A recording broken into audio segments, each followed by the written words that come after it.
मैं जयकृष्ण गोस्वामी हचरण खां का कहानी सुनाने जा रहा हूँ।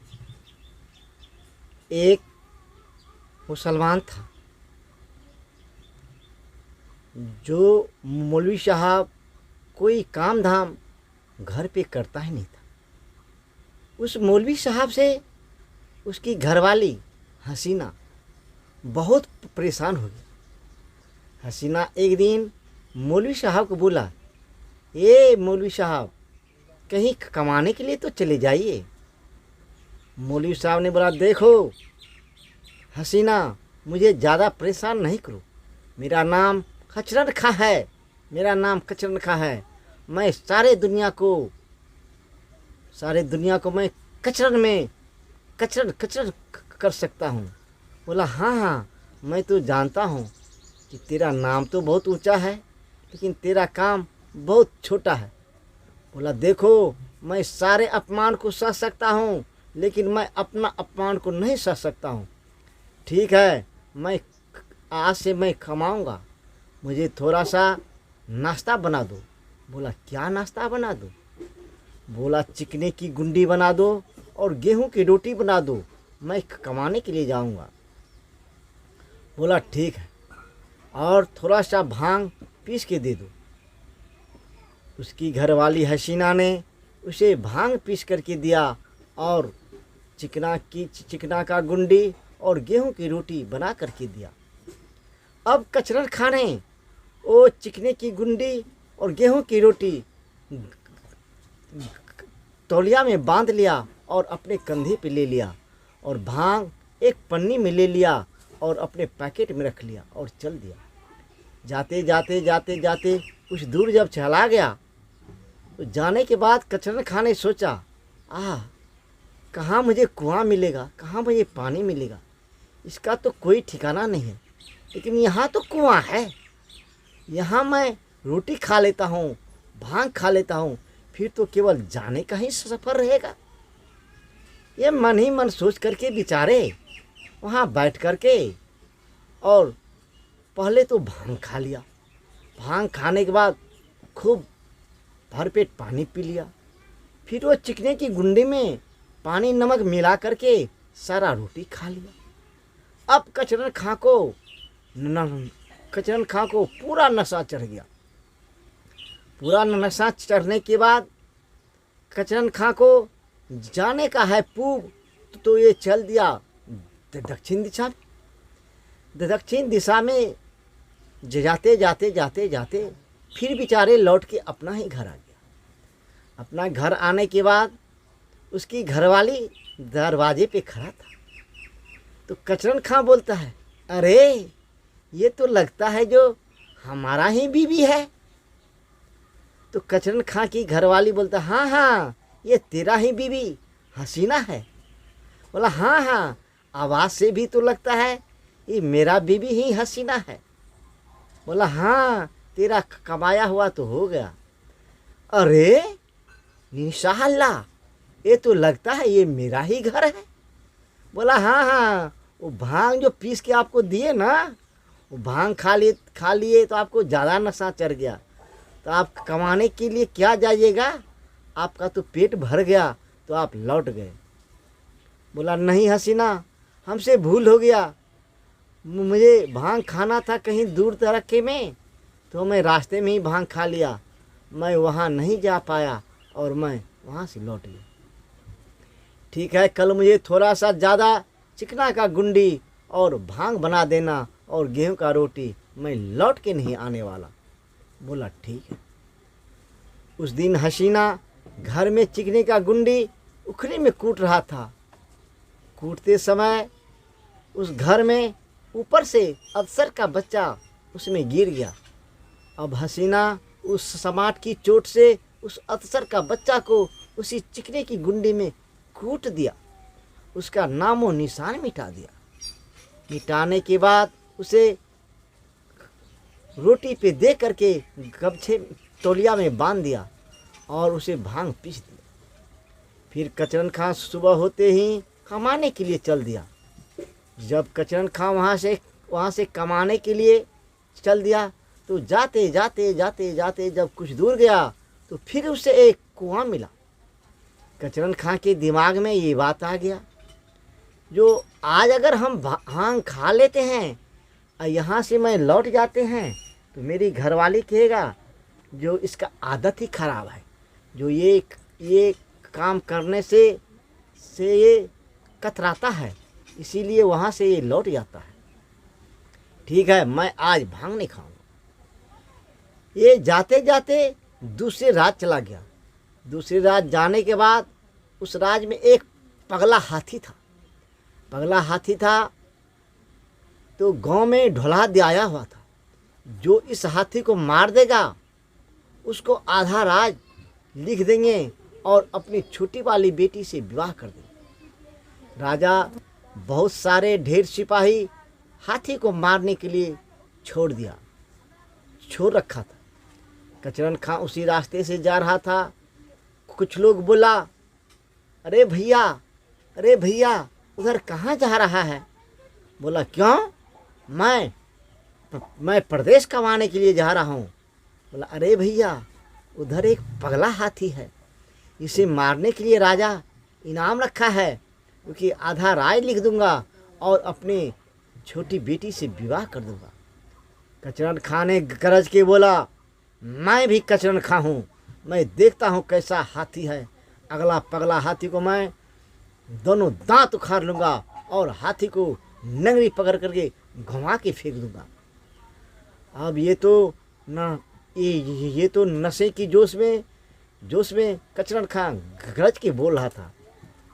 इतने में पगला हाथी गरजते हुए आ गया। आने के बाद कचरन खां ने एक आम का पेड़ पे झपट के चढ़ गया और उस तौलिए में बंधा हुआ रोटी और चिकने की गुंडी एक टहनी पे लटका दिया। ये पगला हाथी गाछ में दो चार धक्का मारा। 2-4 धक्का मारने के बाद गाछ हिलने लगा। अब कचरन खां जोर से बोलता है, रुको हाथी, मैं तुझे देखता हूँ। मैं उतरने के बाद तुझे पूंछ पकड़ करके घुमा करके ऐसा पलटनियाँ मारूंगा जो तेरा प्राण निकल जाएगा। हाथी 2-4 धक्का मारने के बाद सूंड से उसका रोटी और चिकने की गुंडी नोच लिया और हाथी ने खा लिया। उसमें तो अवसर का बच्चा मरा हुआ था। उस हाथी को रोटी और चिकने की गुंडी खाते ही बिख चढ़ गया। बिख चढ़ने के बाद हाथी मर गया। अब कचरन खां पूरे रात उस पेड़ पे बैठा रहा। जब देखा जो हाथी हिलता भी नहीं है, वो कचरन खां धीरे से नीचे उतरा। हाथी का कान से ही हिलाया तो हाथी नहीं हिला। कचरन खां ने बोला, अरे मैं कचरन खां हाथी को मार दिया। हाथी का दोनों दांत उखाड़ लिया और जेब से चाकू निकाल करके हाथी का पूंछ काट लिया और राज दरबार में चला गया। बोला, है राजा, तुम कहाँ है? तूने जिस पगला हाथी को मारने के लिए इतने सिपाही को छोड़ रखा था, उसको मैंने मार दिया। लो ये हाथी का दांत और ये हाथी का पूंछ, मेरा जो इनाम है वो इनाम मेरा दे दो। राजा बहुत खुशी हुआ। बोला, ठीक है, क्या नाम है तेरा? तो कचरन खां ने बोला, मेरा नाम कचरन खां है। मैं अगला पगला हाथी को कुछ नहीं समझता हूँ। मैंने पूंछ पकड़ करके उसका पूंछ उखाड़ लिया, दांत पकड़ करके उसका दांत उखाड़ लिया, हाथी को मार करके वहाँ गिरा दिया। मेरा नाम कचरन खां है, मेरा इनाम दो। राजा ने खुशी से बोला, तेरा इनाम तो है ही, लेकिन तुम मेरे राज दरबार में सिपाही में रह जाओ। बोला, ठीक है, मैं आपके राज में सिपाही में रह जाऊंगा, लेकिन मेरा इनाम दो, मैं अपने बीवी बच्चे को दे आता हूँ। राजा ने बोला, आधा राज ले लो। बोला, नहीं, मुझे आधा राज नहीं चाहिए। मुझे घर पे बहुत जमीन जायदाद है, बहुत गाय भैंस है, बहुत घोड़ा हाथी है, मुझे ये जमीन जायदाद नहीं चाहिए। राजा ने अपने खजाने से 1 लाख रुपए निकाल के दिया। बोला, जाओ दे हो। कचरन खां ने अपने झोरे में 1 लाख रुपया लिया और वहाँ से उछलता कूदता नाचता गाता अपनी घरवाली के पास आया। घरवाली को बोला, हे हसीना, तूने मुझे काहिल बुईदिल कामचोर कहता था ना। देख मैं थोड़े ही दिन में कितने पैसे कमा के लाया हूँ और राय दरबार में मुझे सिपाही में नौकरी भी लग गया। हसीना उस पैसे को देख करके बहुत खुश हुआ और अच्छा अच्छा खाना कचरन खां के लिए बनाया और कचरन खां को खिलाया। कचरन खां ने बोला, हसीना अब ज़्यादा प्यार मुझे नहीं दिखाओ, मुझे राय दरबार में मुझे सिपाही का नौकरी मिल गया है, मैं वहीं जा रहा हूँ। हसीना बोला, ठीक है जाओ, लेकिन महीने महीने आते रहना। हाँ हाँ मैं अवश्य आऊँगा, प्रत्येक महीना आऊँगा और हो सकता है तो हफ्ते में भी आऊँगा। बोला ठीक है आप जाओ। अब कचरन खां का रहने का व्यवस्था अलग कर दिया सारे सिपाही से। अब कचरन खां को डर से कोई सिपाही बजाने के लिए नहीं जाता था।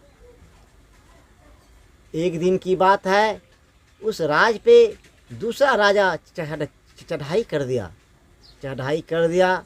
वो राजा ने दूसरे सिपाही को बोला, जाओ कचरन खां को बोलना कि दूसरे राज का राजा अपने राज पे चढ़ाई कर दिया है, इसके लिए वो कौन सा घोड़ा चुनेगा, उसे युद्ध में जाना है, आकर के बोलो।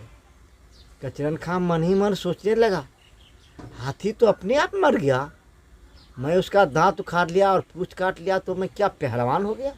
नहीं, मैं तो पहलवान नहीं हुआ, हाथी तो अपने आप मर गया। कचरन खां को घुड़सवार के घर ले गया। ये बड़े बड़े घोड़े को देख करके डर से छिपने लगा। बोला, है मैं ये घोड़ा क्या करूँगा, मुझे घोड़ा पटक देगा। वहाँ एक घोड़ा बंधा था जो कि सूखा हड्डी जगह हुआ था, घोड़ा हवा में हिल रहा था। उन्होंने बोला, ये घोड़ा मैं लूँगा। ये सूचना सिपाही ने राजा को दिया। राजा ने जोर से बोला, देखो वीर जो होता है ना, वो अपना सवार अपने चुन लेता है। ये घोड़ा लगता तो है कि हवा में हिल रहा है, लेकिन ये घोड़ा घंटे का 80 किलोमीटर भागता है। अब तो कचरन खां को सुन करके दिमाग चौंकने लगा।